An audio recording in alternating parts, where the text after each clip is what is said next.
जय हिंद दोस्तों, आपका स्वागत है आपके अपने पसंदीदा चैनल स्टडी एंड अपडेट्स में। जय हिंद दोस्तों, मैं राजकमल आप सभी का स्वागत करता हूं स्टडी एंड अपडेट्स में। और आज के इस वीडियोस में हम लोग जीडी के लिए प्रीवियस ईयर क्वेश्चन करने वाले हैं जो कि बेलगाम का है। और ये एग्जामिनेशन आपको 2020 में हुआ था। इसमें आपके 100 मार्क्स के प्रश्न आते हैं, कुल 50 प्रश्न रहते हैं। ठीक है, कितने प्रश्न रहते हैं? 50। इसका पासिंग मार्क्स कितना होता है? तो 35 नंबर। ठीक है, कुल 4 सेक्शन होते हैं, 4 सेक्शन में 50 क्वेश्चन, इन सभी को करने वाले हैं। तो चलिए शुरुआत करते हैं। देखिए आपका पहला क्वेश्चन दिया गया है, which is the largest state in India by population. जनसंख्या की दृष्टि से भारत का सबसे बड़ा राज्य कौन सा है, ये आपको बताना है। यहाँ पर 4 ऑप्शन दिए गए हैं, इन 4 ऑप्शन में से देख लीजिए उत्तर प्रदेश जो है यह जनसंख्या की दृष्टि से सबसे टॉप में चल रहा है, सबसे बड़ा है। तो कितनी जनसंख्या यहाँ पर कुल 166 मिलियन। ठीक है, उत्तर प्रदेश की जो जनसंख्या है वह 166 मिलियन है। उसके बाद देखिए सेकंड पर यदि कोई आता है तो सेकंड पर आपका आता है महाराष्ट्र। तो महाराष्ट्र कितना है? 97 मिलियन। उसके बाद थर्ड पे कौन आता है? तो थर्ड पे आपका बिहार चला आता है। ठीक है, पॉपुलेशन के नाम पर कितना है यहाँ पर पॉपुलेशन कुल 83 मिलियन है। तो फर्स्ट पे आपका आ गया उत्तर प्रदेश यूपी, सेकंड पे आपका आ गया महाराष्ट्र और थर्ड पे आ गया आपका बिहार। तो उत्तर क्या हो जाएगा आपका? उत्तर आपका फर्स्ट का बी हो जाएगा, उत्तर प्रदेश। ठीक है, चलिए आगे बढ़े। अब देखिए आपका सेकंड प्रश्न दिया गया है, हु फाउंड जैनिज्म। जैन धर्म की स्थापना किसने की थी, ये आपको बताना है। देखिए जैन धर्म जो है वह 500 ईस्वी पूर्व में स्थापित किया गया था। ठीक है, 500 बीसी कहा जाता है। ओके, तो तब यह स्थापित किया गया था और यह किया गया था आपके महावीर के द्वारा। ठीक है, महावीर देखिए यहाँ पर डी में दिया गया है। उत्तर क्या हो जाएगा आपका? उत्तर आपका सेकंड का डी हो जाएगा। चलिए आगे बढ़े। अब देखिए आपका थर्ड प्रश्न दिया गया है, how many fundamental rights are there in our constitution. हमारे संविधान में कुल कितने मौलिक अधिकार दिए गए हैं। देखिए जब भी फंडामेंटल राइट्स की बात की जाए अर्थात मौलिक अधिकार की बात की जाए तो वहां पर 6 अधिकार आते हैं, 6। कौन कौन से? पहला आपका आता है समानता का अधिकार। ठीक है, राइट टू इक्वलिटी। सेकंड क्या आता है? सेकंड आता है आपका स्वतंत्रता का अधिकार, राइट टू फ्रीडम। मैं इसके इंग्लिश के वर्ड्स लिखता हूं, इक्वलिटी। ठीक है, सेकंड है आपका फ्रीडम, आजादी। तीसरा आपका है राइट अगेंस्ट एक्सप्लॉइटेशन, मतलब शोषण के विरुद्ध अधिकार। क्या हो जाएगा? Right against exploitation. ठीक है, चौथा बताइए क्या हो जाएगा? चौथा आपका हो जाएगा right to freedom of religion, धर्म की स्वतंत्रता का अधिकार। ठीक है, क्या हो जाएगा? Religion, RELIGION। नेक्स्ट देखिए आपका चला आएगा कल्चर एंड एजुकेशनल राइट, शिक्षा का अधिकार एवं संस्कृति का अधिकार दिया गया है सभी को। ठीक है, एजुकेशन एंड कल्चर। ठीक है, उसके बाद आखिरी अधिकार देख लीजिए, आखिरी अधिकार है आपका संवैधानिक उपचार का अधिकार, राइट टू कॉन्स्टिट्यूशनल रेमेडीज। ठीक है, कॉन्स्टिट्यूशनल।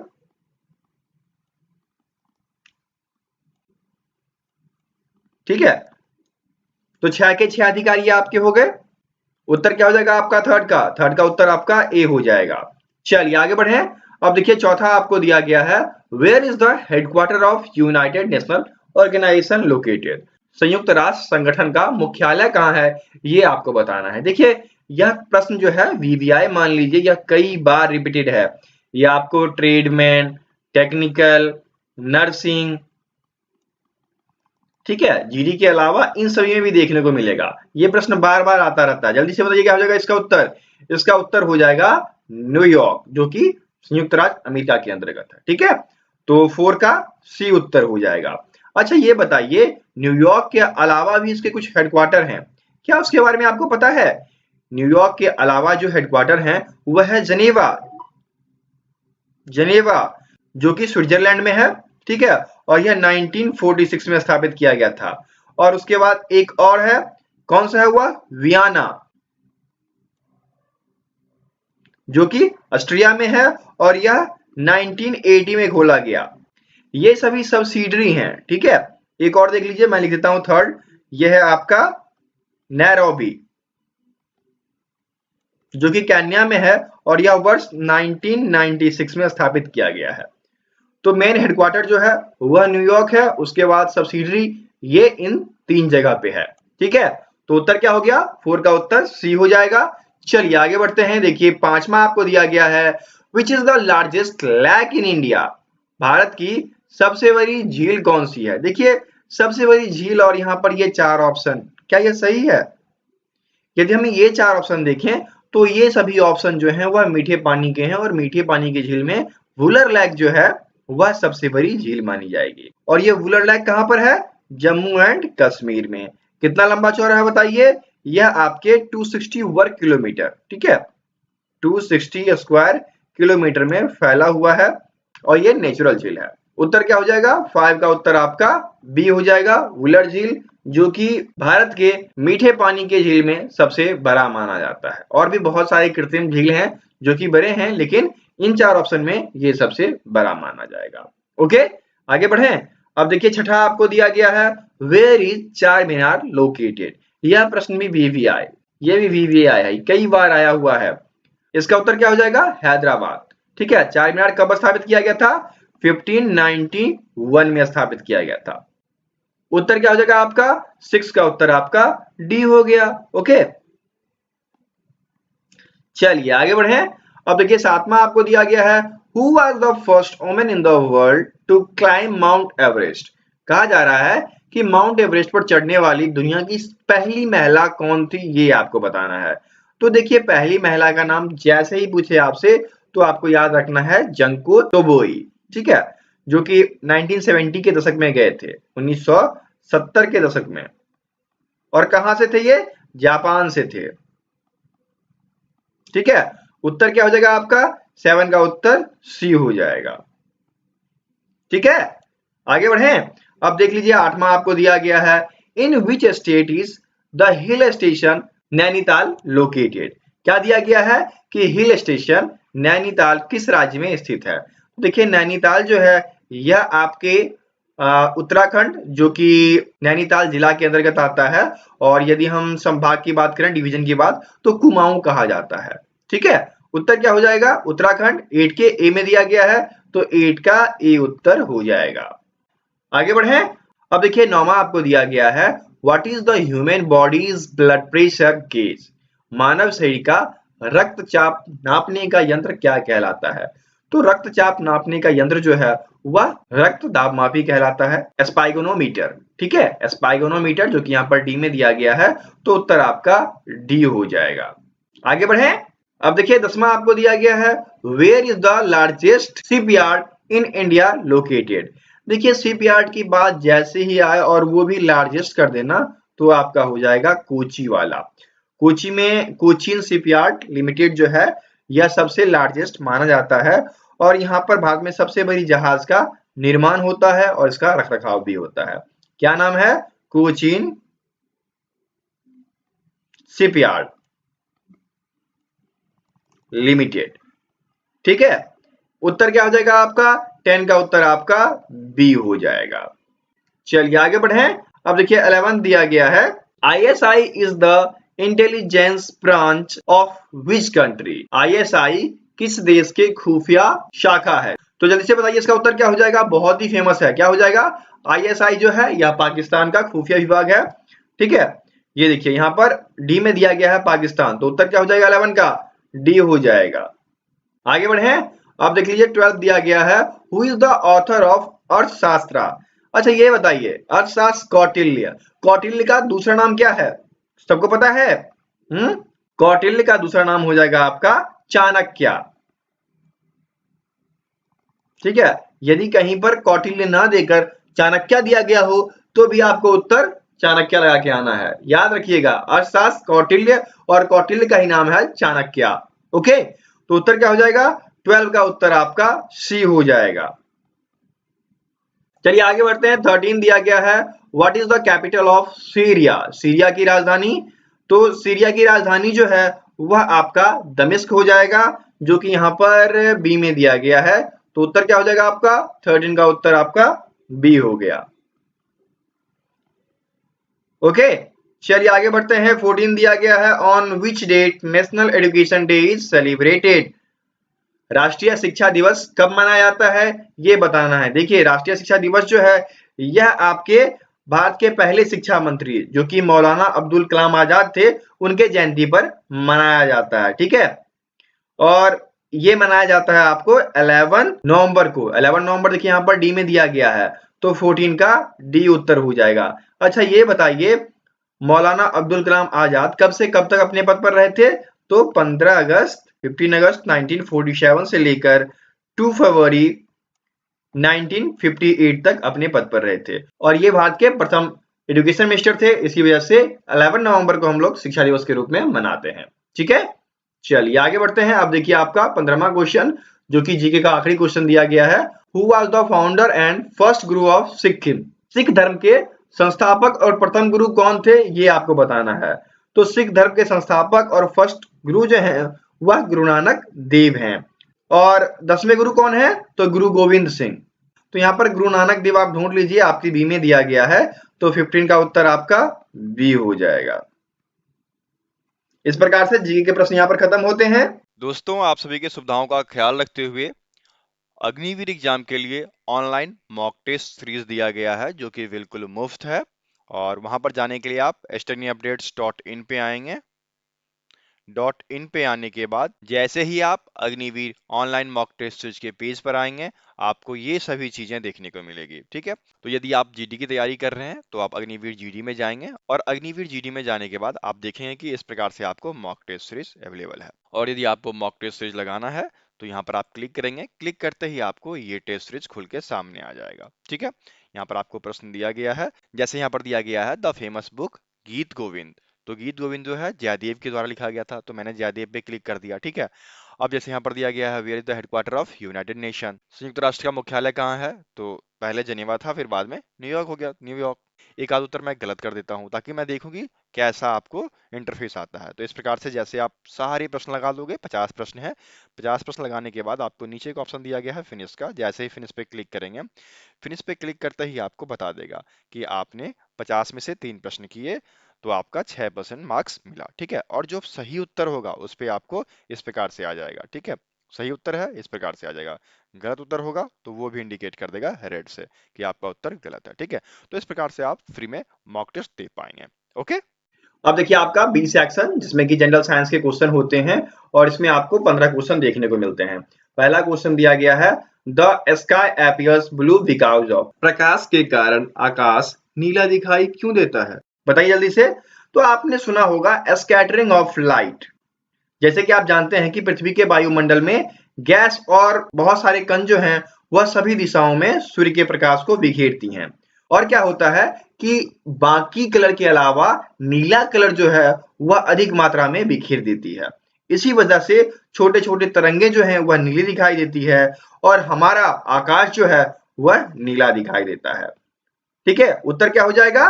स्कैटर, बिखराव, या फिर आप इसको कह लीजिए प्रकाश का प्रकीर्णन। ठीक है, बिखराव की जगह प्रकीर्णन। ठीक है, scattering of light, scattering of light, प्रकाश का प्रकीर्णन, ये आपने पढ़ा होगा। इसी की वजह से हमारा आकाश जो है वह नीला दिखाई देता है। उत्तर क्या हो जाएगा? 16 का उत्तर आपका ये हो जाएगा। ठीक है, आगे बढ़े। अब देखिए 17 दिया गया है, it is a disease associated with arthritis. कहता है शरीर का ऐसा कौन सा भाग है जो गठिया रोग से जुड़ा है, ये आपको बताना है। तो देखिए गठिया रोग में क्या होता है? गठिया रोग में ज्वाइंट, ठीक है, जो जोड़े होते हैं ना हड्डियों के, वो प्रभावित होते हैं, उसमें सूजन आ जाती है। तो उत्तर क्या हो जाएगा आपका? बोन्स, हड्डियां, जो कि यहाँ पर बी में दिया गया है, तो 17 का बी उत्तर हो जाएगा। ठीक है, अब देखिए आपका अगला प्रश्न दिया गया है 18, what is the chemical name of vitamin B7। Vitamin B7 का केमिकल नेम बताना है। तो इसका केमिकल नेम जो है वह बायोटीन होता है। ठीक है, जो कि यहाँ पर बी में दिया गया है। फॉर्मूला पता है क्या होता है? Formula C10 H16N2O3S। ये होता है इसका पूरा फॉर्मूला। उत्तर क्या हो जाएगा? 18 का उत्तर आपका बी हो जाएगा। अब देखिए 19 आपको दिया गया है, what type of material is plastic. Plastic किस प्रकार का सामग्री है ये बताना है। तो प्लास्टिक जो होते हैं वह आपके सिंथेटिक मटेरियल्स होते हैं, ठीक है। ये सिंथेटिक और सेमी सिंथेटिक मटेरियल्स होते हैं जो कि मूल रूप से पॉलीमर के, ये देखिए इसमें जो है पॉलीमर जो कि मेन इंग्रेडिएंट का काम करता है।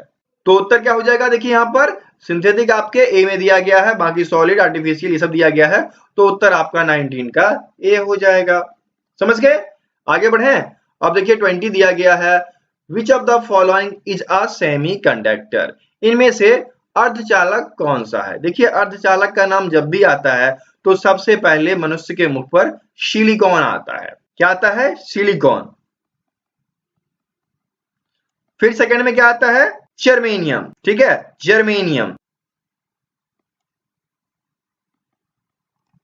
तो ढूंढिए जर्मेनियम कहीं दिया गया है इसमें से? बिल्कुल 20 के बी में दिया गया है जर्मेनियम, तो उत्तर क्या हो जाएगा? 20 का बी उत्तर हो जाएगा, ठीक है।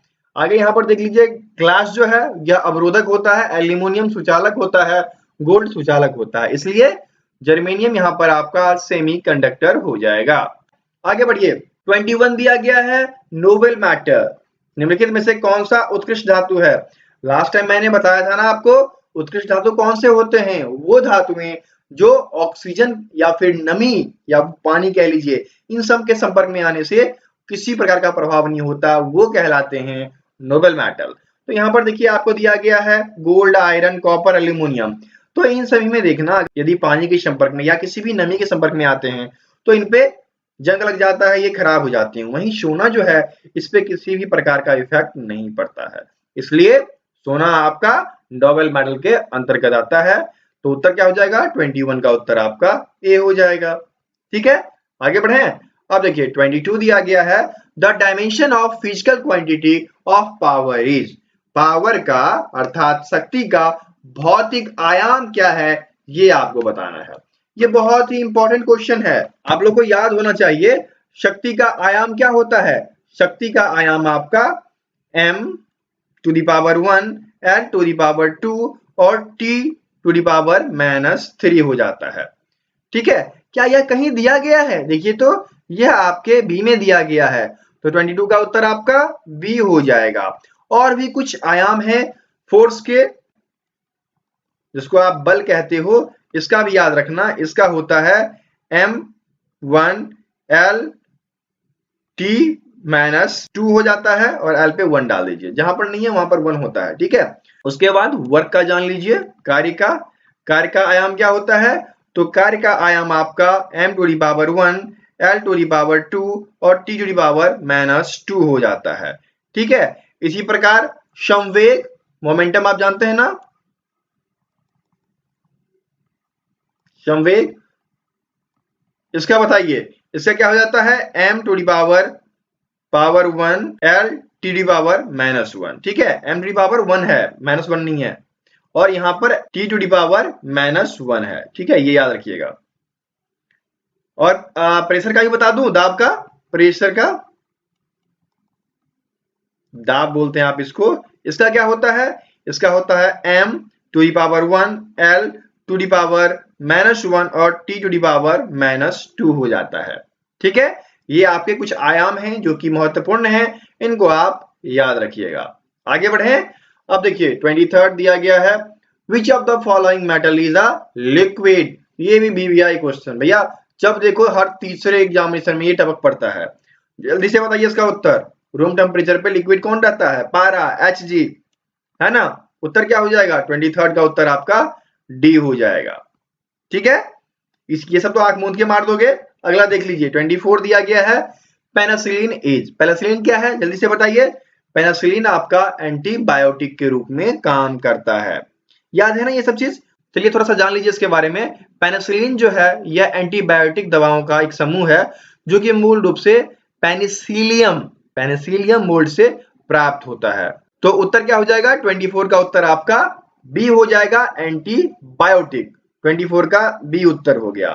ठीक इसी प्रकार अब अगला देख लेते हैं। अगला 25 दिया गया है, which of the following is hardest material, निम्नलिखित में से सबसे कठोर पदार्थ कौन सा है। यह चर्चा मैंने आखिरी वीडियो जो कि टेक्निकल की थी, ठीक है, टेक्निकल का क्वेश्चन था, उसमें भी ये आया हुआ था, देख लीजिए। मतलब आप ये सोचोगे ना कि मैं इसकी तैयारी कर रहा हूँ, ये क्वेश्चन इसमें नहीं आएगा, ऐसा नहीं होता है। सारे क्वेश्चन सभी एग्जामिनेशन में आते रहते हैं। यहाँ पर क्या हो जाएगा, डायमंड, ठीक है। तो 25 का उत्तर आपका सी हो जाएगा। यह अभी तक का सबसे कठोर मटेरियल माना जाता है और यह ग्रेड 10 में आता है। किस में आता है, ग्रेड 10 में आता है, हार्डेस्ट सब्सटेंस में। ओके, तो 25 का उत्तर आपका सी हो गया। चलिए आगे बढ़े। अब देख लीजिए 26 दिया गया है, how many colours there are in the sun rays, सूर्य की किरणों में कितने रंग होते हैं। आप देख लीजिए, ये प्रश्न जो है रेज जैसे ही डाल देना, रेज, ये हो गया आपका विबजियोर। याद है आपको विबजियोर, VIBGYOR,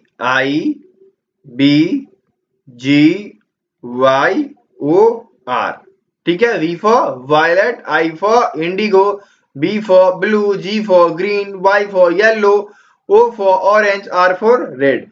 तो ये 7 कलर पाए जाते हैं। कभी कभी आपको इंद्रधनुष के बारे में पूछता है तो वहां भी 7 कलर यही सेम पाए जाते हैं। आप ये याद रखना।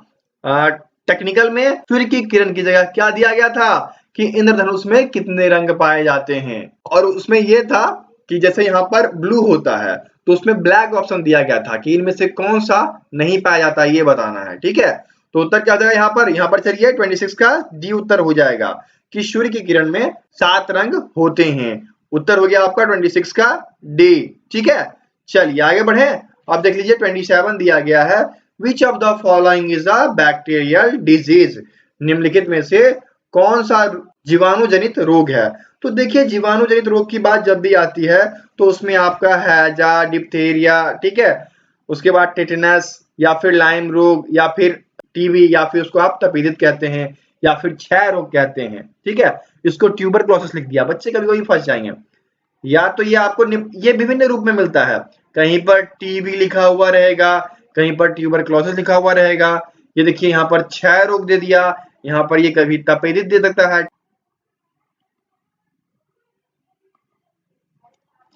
ठीक है।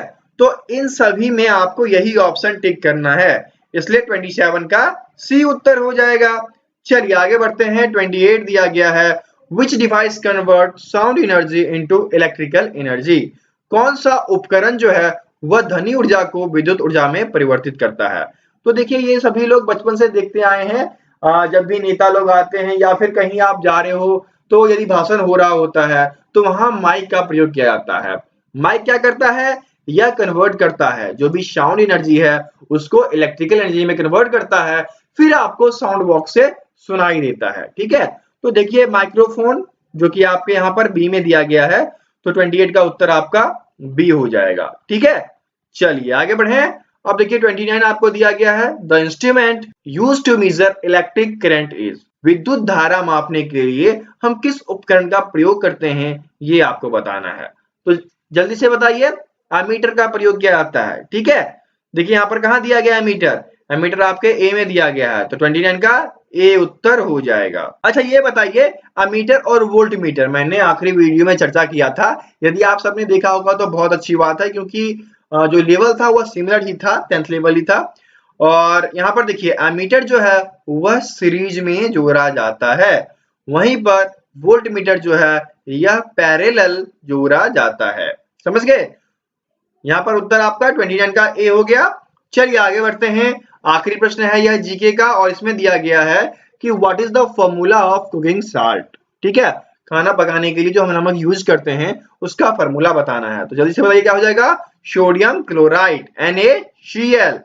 ये कहाँ दिया गया है, ये आपके ए में दिया गया है, तो 30 का ए उत्तर हो जाएगा, ठीक है। इस प्रकार से यहाँ पर आपका साइंस सेक्शन भी खत्म होता है। चलिए आगे बढ़ते हैं। आपका सेक्शन सी जो कि मैथमेटिक्स का होता है, इसमें आपके 15 प्रश्न होते हैं। तो चलिए इन सही प्रश्न को कर जाते हैं। आपका 31 दिया गया है, A completes a work in 20 days while A and B complete a work in 15 days, then how much time will be take to complete the work. यदि ए किसी काम को 20 दिन में पूरा करता है, जबकि ए और बी दोनों मिल जाते हैं तो वह काम 15 दिन में पूरा हो जाता है, तो बी अकेले उस काम को कितने दिन में पूरा करेगा, ये आपको बताना है। देखिए इसके लिए बहुत ही सिंपल सा ट्रिक है, वो मैं आपको बता देता हूं। यहाँ पर आप देखना x इंटू वाई, ठीक है, और x minus Y. x always क्या होता है, ग्रेटर देन y होता है, और यहाँ पर जैसे कि x जो है वह आपका 20 हो जाएगा और 15 जो है वह आपका y हो जाएगा। अब देखिए सिंपल सा है, इसमें 20 इंटू 15 करते हैं और 20 माइनस 15 करते हैं, तो ये आपका हो गया 300 बटे में क्या हो जाएगा 5, ये इक्वल्स टू में 60 निकल कर आ गया।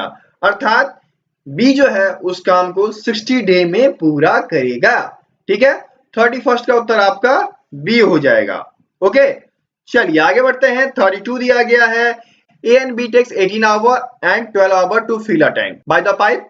If both pipes open, then tank together, then how many time will take to fill the tank? कहता है कि A और B, A जो है वह 18 घंटे में और B जो है वह 12 घंटे में भरता है। यदि दोनों पाइप एक साथ खोल दिया जाए तो पानी की टंकी जो है वह कितने समय में भर जाएगी। देखिए बहुत ही सिंपल सी बात है, ये आपको पता है ना, जैसे कि समय और काम में हम लोग करते हैं, ठीक उसी प्रकार यहाँ पर क्या हो जाएगा 18 इंटू 12 बाई 18 प्लस 12, ठीक है, x into Y by X plus Y, यही होता है ना। जब दो चीज एक साथ हो तो उसमें ये फॉर्मूला प्रयोग करते हैं। तो ये क्या हो जाएगा 18 गुने 12 इक्वल्स टू आपका हो जाएगा 216 और ये आपका हो जाएगा 30। 6 से काटिए 5 टाइम्स में, 6 से काटिए 36 टाइम में, ये आपका 36 बटे 5 दैट्स इक्वल्स टू 7:1/5 आवर।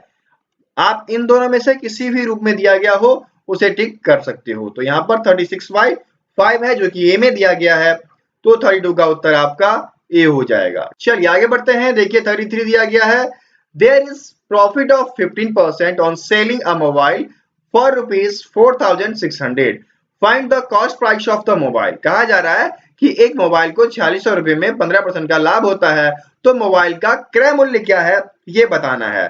तो देखिए इसके लिए एक फॉर्मूला आप नोट डाउन कर लीजिए, सीपी इक्वल्स टू क्या होगा सेलिंग प्राइस इंटू 100 बटे में 100 प्लस प्रॉफिट परसेंट। ठीक है, तो देखिए आपका क्या हो जाएगा, ये आपका 4600, ठीक है, इंटू 100 बटे 100 प्लस 15, ठीक है, ये आपका हो गया 4600 गुने 100 बटे 115। इससे इसको काटिए 40 टाइम में कट जाएगा, ये आपका 4000 रुपए निकल कर आ गया। कॉस्ट प्राइस क्या था 4000 रुपीज ना, 33 का बी उत्तर हो जाएगा। चलिए आगे बढ़ते हैं। 34 दिया गया है, find two numbers whose sum is 24 and product is 143। कहता है कि वो दो संख्याएं ज्ञात करो जिसका सम जो है 24 है और गुणनफल 143। थोड़ा सा लेंथी हो जाएगा क्योंकि इसे हम करेंगे बहुत ही सिंपल स्टेप से। तो मानते हैं पहला x दूसरा y, इन दोनों का सम 24 और x इंटू वाई ये आपका 143। ठीक है, यहाँ पर दो चीजें हैं, इससे आप ना आइदर x या फिर y कोई एक वैल्यू निकाल लो, तो x इक्वल टू क्या हो जाएगा 143/y। ठीक है, आप ये डाल सकते हो। अब देखो इस इक्वेशन को ले लो और x की जगह 143/y ले लो प्लस y इक्वल्स टू 24 हो जाएगा। ठीक है, अब देख लेना यहाँ पर यदि आप सॉल्व करते हो तो ये आपका हो जाता है, एक बार मैं लिख देता हूं क्योंकि बच्चे सिंपल स्टेप भी समझते हैं। तो ये आपका 143 plus y square equals to 24 हो जाएगा। अब देखना ये क्या हो जाएगा 143 plus y square equals to 24y। क्या इसको एक तरफ करते हैं, बिल्कुल कर देते हैं। 143 plus y square minus 24 equals to 0। आपको याद है ये आ गया ना इक्वेशन के रूप में a स्क्वायर माइनस 24 और यहां पर ये y छूट गया, सॉरी, ये आपका y आ गया और ये प्लस का 143 इक्वल्स टू 0। अब बताइए कैसे तोड़ोगे, ये देखो y square equals to 13y minus 11y plus 143 equals to 0। ठीक है, ये y कॉमन हो गया, y माइनस 13, ये 11 कॉमन हो गया, y माइनस 13, ठीक है, इक्वल्स टू 0। तो हमारे पास जो दो इक्वेशन निकल के आते हैं y माइनस 11 और y माइनस 13 इक्वल्स टू 0, अर्थात y माइनस 11 इक्वल्स टू 0, तो y इक्वल्स टू 11 और दूसरा y माइनस 13 इक्वल्स टू 0, तो y इक्वल्स टू क्या हो जाएगा 13 ना, अर्थात 11 और 13 ये दो संख्याएं हो जाएगी। तो ये दो संख्याएं आपको ढूंढना है 11 और 13, 11 13 जो कि सी में दिया गया है, तो 34 का उत्तर आपका सी हो जाएगा। यह अभी तक का सबसे लेंथी प्रश्न था। ठीक है, चलिए आगे बढ़ते हैं। अब देखिए 35 दिया गया है, the radius of a circle is 7 centimetre, then find the circumferences. विड्थ की त्रिज्या जो है वह 7 सेंटीमीटर है, तो परिधि फॉर्मूला याद है 2 पाई आर, तो 2 इंटू 22/7 इंटू 7, इससे ये कट गया 44 निकल कर आ जाएगा। उत्तर आपका 35 का बी हो गया। ठीक है, चलिए आगे बढ़ते हैं। 36 दिया गया है, what will be the simple interest on RS 18,440 at the rate of 15% per annum for 4 year.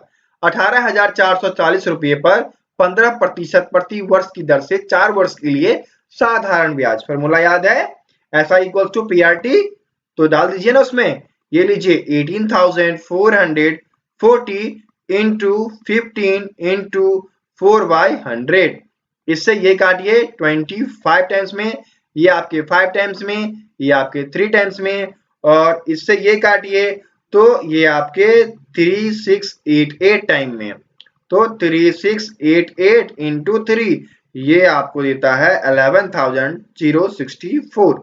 ये ढूंढिए आपके बी में दिया गया है, उत्तर क्या हो जाएगा 36 का उत्तर आपका बी हो जाएगा। ठीक है, चलिए आगे बढ़े। अब देखिए 37 दिया गया है, if 21 is added in any number then number so the number is reduced by 3 times by 7 find the number. क्या कहा जा रहा है कि किसी संख्या, मानते हैं एक संख्या x है, उसमें 21 जोड़ा गया, तो यह संख्या का 3 गुना। ठीक है, तो लीजिए 3 इंटू एक्स और उसमें से 7 कम, यही कह रहा है ना। तो बताइए क्या हो जाएगा, चर को एक तरफ अचर को एक तरफ कर दो, तो 21 प्लस 7 इक्वल्स टू ये क्या हो जाएगा 3x माइनस x, तो ये आपका हो गया 28 equals to 2x, x equals to क्या हो जाएगा 28/2 इक्वल्स टू 14 ना। देखिए आपके बी में दिया गया है, तो 37 का बी उत्तर हो गया। ठीक है, चलिए आगे बढ़े। अब देखिए 38 दिया गया है, find the least number which when added to 624 makes a perfect square. वह छोटी से छोटी संख्या ज्ञात करना है जिसे 624 में जोड़ने पर एक पूर्ण वर्ग बन जाए। अब यहाँ पर आप देखना 625 जो होता है वह 25 का स्क्वायर होता है, तो उससे एक ही कम है ना। यदि 624 में एक जोड़ते हैं तो यह 625 बन जाएगा, जो कि 25 का पूर्ण स्क्वायर होगा, तो 1 आ जाएगा यहाँ पर उत्तर। 38 का डी उत्तर हो गया। ठीक है, चलिए आगे बढ़ते हैं। 39 दिया गया है, a tank is 5 metre long, 4 metre wide and 3 metre deep. Similar question technical में था। ठीक है, अब आप ही देख लो, हर प्रकार के प्रश्न हर एक एग्जाम में आ रहे हैं, इसलिए एक भी सेट छोड़ना मत, सभी आपके लिए इंपॉर्टेंट है। तो यहाँ पर सिंपल सी बात है, 5 into 4 into 3 equals to 60 into 1000, ठीक है, इक्वल्स टू 60,000 लीटर। ये सब तो मुख पे याद होता जा रहा है ऐसा प्रश्न। ठीक है, 39 का बी उत्तर हो जाएगा। चलिए आगे बढ़े। अब देखिए आपका अगला प्रश्न दिया गया है, 1/3 part of a number is 64। x का 1/3 जो है यह 64 है, तो x इक्वल्स टू क्या हो गया 64 इंटू 3 इक्वल्स टू 192 ना। ठीक है, अब प्रश्न में क्या कहता है, अकॉर्डिंग टू प्रश्न कि x का 1/2 क्या होगा, तो 192/2 कर दो, इक्वल्स टू आपका 96 निकल के आ गया। ये आपका उत्तर हो गया, 40 का सी उत्तर हो गया। ठीक है, आगे बढ़े। अब देखिए 41 दिया गया है, the surface area of a cube is 96 square centimetre, then find its volume. कह रहा है कि एक घन का पृष्ठीय क्षेत्रफल जो है वह 96 सेंटीमीटर है, तो उसका आयतन ज्ञात करना है। देखिए सिंपल सा बात है, आपको पृष्ठीय क्षेत्रफल का फॉर्मूला याद होगा 6a² इक्वल्स टू 96। तो a स्क्वायर क्या हो जाएगा 96/6 इक्वल्स टू 16। तो a² इक्वल्स टू 16 निकल के आया। तो फिर आपका a इक्वल्स टू क्या हो जाएगा √16 इक्वल्स टू 4 निकल के आया। अब आपसे क्या पूछा वॉल्यूम ना, क्या हो जाएगा 4 गुने 4 गुने 4 इक्वल्स टू 64, जो कि आपके यहाँ पर सी में दिया गया है। तो 41 का सी उत्तर हो जाएगा। ठीक है, अब चलिए आगे बढ़ते हैं। 42 दिया गया है, if the side of a square is 5 centimetre then find its perimeter. एक वर्ग की भुजा 5 मीटर है तो उसका पेरीमीटर परिमाप ना 20 मीटर हो जाएगा। 4 गुने भुजा होता है वही लिखा है। ठीक है, 4 गुने भुजा, फॉर्मूला याद रखिए, क्वेश्चन आपका मिनट में सॉल्व। 42 का ए उत्तर हो गया। चलिए आगे बढ़ते हैं। 43 दिया गया है, the ratio between the parents is of a father and his son is 8:3। ठीक है, फादर इज टू सन का जो रेशियो है वह 8:3 है। यहाँ पर ना अनुपातिक राशि हम x मान लेते हैं और अकॉर्डिंग टू क्वेश्चन चलते हैं। ठीक है, अब यहाँ पर क्या कह रहा है कि आफ्टर 10 ईयर, तो 8x + 10 बटे 3x + 10 इक्वल्स टू 2/1। ठीक है, क्रॉस मल्टीप्लीकेशन कर लो, मजा आ जाएगा, यहीं पर आपका सॉल्व हो जाएगा। तो क्रॉस मल्टीप्लीकेशन करने के बाद आप देखना ये आपको आएगा 8x + 10 इक्वल्स टू 6x + 20। तो देखिए 8x - 6x equals to 20 - 10 equals to क्या आ गया बताइए, इक्वल्स टू आपका आ गया 2x इक्वल्स टू 10। तो x इक्वल्स टू क्या हो गया 10/2 इक्वल्स टू 5। अब आपको x इक्वल्स टू 5 आ गया। तो फादर कितना था, फादर जो है वह 8x है ना, तो 8 × x that's equals to 8 × 5 equals to 40 year. सॉल्व हो गया, ये आपके बी में दिया गया है, 43 का बी उत्तर हो जाएगा। ठीक है, आगे बढ़े। अब देखिए 44 दिया गया है, the radius of a base of a cylinder is 6 centimetre and height is 7 centimetre then find the volume. एक बेलन के आधार की त्रिज्या 6 सेंटीमीटर और ऊंचाई 7 सेंटीमीटर है, तो हमें आयतन ज्ञात करना है। फॉर्मूला याद है, आयतन इक्वल्स टू πr² ना, दैट्स इक्वल्स टू 22/7। r कितना है 6 centimetre, 6, height equals to 7 centimetre, इससे ये कट गया तो 22 × 36 इक्वल्स टू 792। तो 792 यहाँ पर आपके डी में दिया गया है, तो 44 का डी उत्तर हो जाएगा। ठीक है, आगे बढ़े।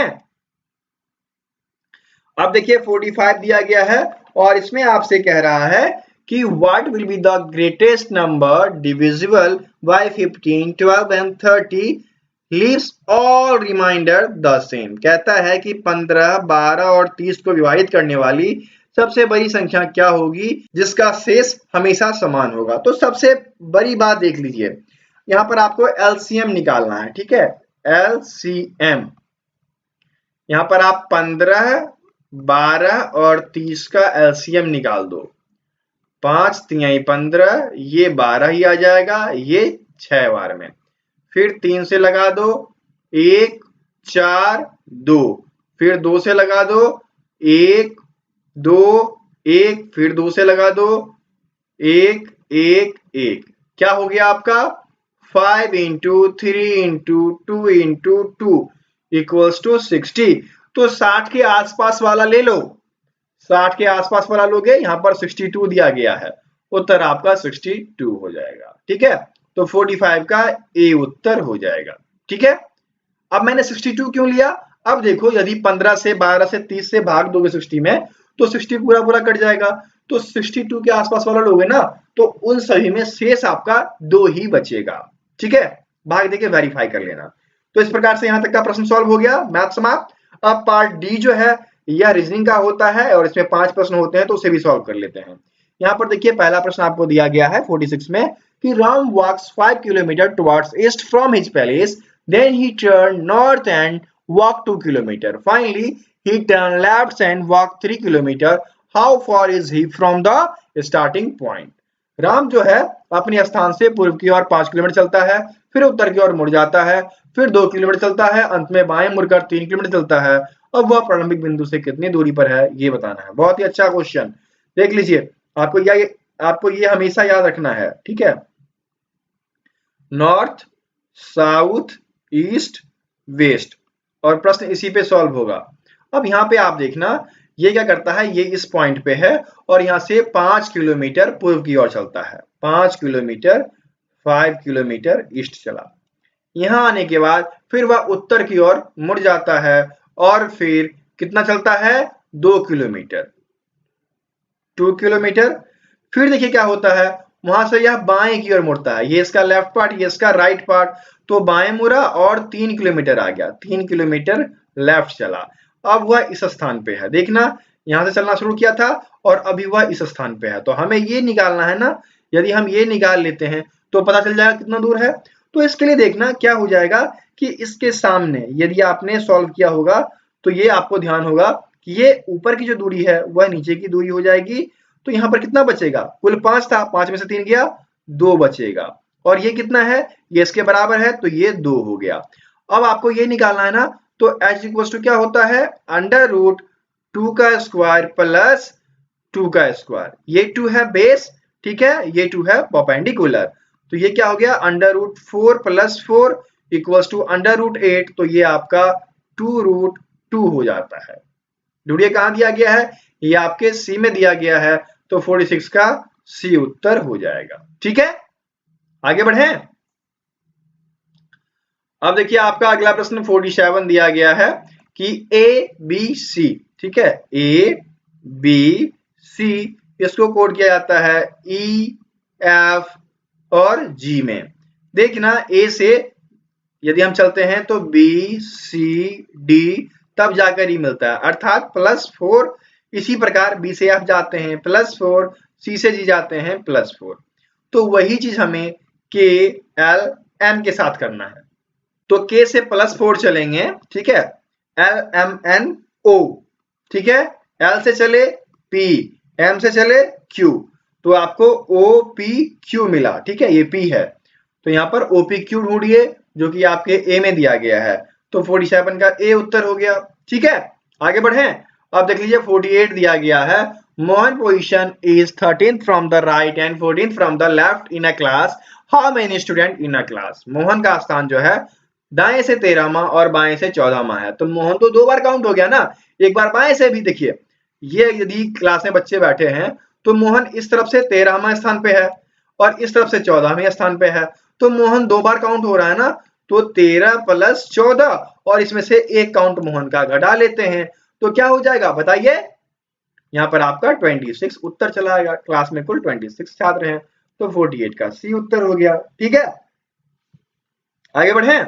अब देख लीजिए 49 दिया गया है, pointing to a boy woman said. एक लड़का का फोटो है, ठीक है, ये लीजिए लड़का का फोटो है, इसकी तरफ इशारा करते हुए एक महिला जो है ओमेन, वह कहती हैं he is the son of my mother's son. तो इस महिला की मदर का सन, तो ये सा क्या हो गया, भाई हो गया ना, ठीक है, इस महिला के लिए ब्रदर हो गया। तो इसका बेटा है ये, तो इसका बेटा इसकी बहन का क्या लगा, भतीजा लगा, और ये इसकी बुआ लगी। उत्तर क्या हो जाएगा, आंट बुआ, जो कि सी में दिया गया है। तो 49 का सी उत्तर हो जाएगा। ठीक है, आगे बढ़े। अब देखिए आपका आखिरी क्वेश्चन और इसमें दिया गया है कंप्लीट द सीरीज। यहां पर देखिए 4 9 16 कुछ याद आया, 2 का स्क्वायर 4, 3 का स्क्वायर 9, 4 का स्क्वायर 16, 5 का स्क्वायर 25, 6 का स्क्वायर 25 सॉरी, ठीक है, 6 का स्क्वायर 36, 7 का स्क्वायर 49, 8 का स्क्वायर 64, 9 का स्क्वायर 81, 10 का स्क्वायर 100। तो इसमें से यही तो मिसिंग था ना, ले लो, यहाँ पर 49 आ जाएगा। ठीक है, यहाँ पर 49 आ गया, उत्तर आपका सी हो गया। तो इस प्रकार से आपके सारे प्रश्न सॉल्व हो गए हैं। पीडीएफ के लिंक आपको डिस्क्रिप्शन बॉक्स में दिए गए हैं, वहां से आप जाकर पीडीएफ वगैरह डाउनलोड कर सकते हैं। मॉक टेस्ट का लिंक भी आ जाएगा, तो आप मॉक टेस्ट भी लगा सकते हैं। ठीक है, तो मिलते हैं फिर अगले वीडियो में, तब तक के लिए जय हिंद। दोस्तों, आप अग्निवीर की तैयारी कर रहे हैं और फ्री पीडीएफ चाहिए तो बिल्कुल उपलब्ध है। कहाँ से मिलेगा?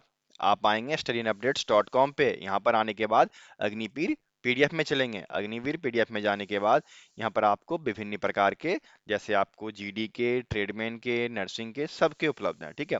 जैसे मैं चलता हूँ जीडी पर, तो जीडी के लिए हम क्लिक करेंगे अग्निवीर जीडी प्रैक्टिस सेट, और इस पर जैसे ही क्लिक करेंगे यहाँ इस प्रकार से आपको ये पेज खुल जाएगा। इस पेज में आप देखेंगे कि आपको वीडियो के लिंक दिए गए हैं और पीडीएफ डाउनलोड करने का ऑप्शन दिया गया है। जिसका भी पीडीएफ चाहिए होगा उसके इस लिंक पे क्लिक करेंगे। जैसे मैंने इस पे क्लिक किया और ये मुझे इस पेज पे लेके आएगा। इस पेज में आपको, यदि आप ऑनलाइन पढ़ना चाहते हैं तो बिल्कुल पढ़ सकते हैं। ये देखिए साफ साफ सभी अक्षरों में ये इस प्रकार से उत्तर के साथ लिखा हुआ रहता है। यदि आप पीडीएफ डाउनलोड करके पढ़ना चाहते हैं तो यहाँ पर आप क्लिक करेंगे। जैसे ही क्लिक करेंगे ये इंटरफेस आपको खुल जाएगा। यदि फ़ोन में क्लिक कर रहे हैं तो पीडीएफ डायरेक्ट डाउनलोड हो जाएगी, और यदि आप लैपटॉप या कंप्यूटर में चला रहे हैं तो इस प्रकार से खुलेगा और यहाँ पर आप क्लिक कर देंगे तो ये इस प्रकार से आपका ये डाउनलोड हो जाएगा। ठीक है, आप उस पीडीएफ को ओपन करके पढ़ सकते हैं। ठीक है।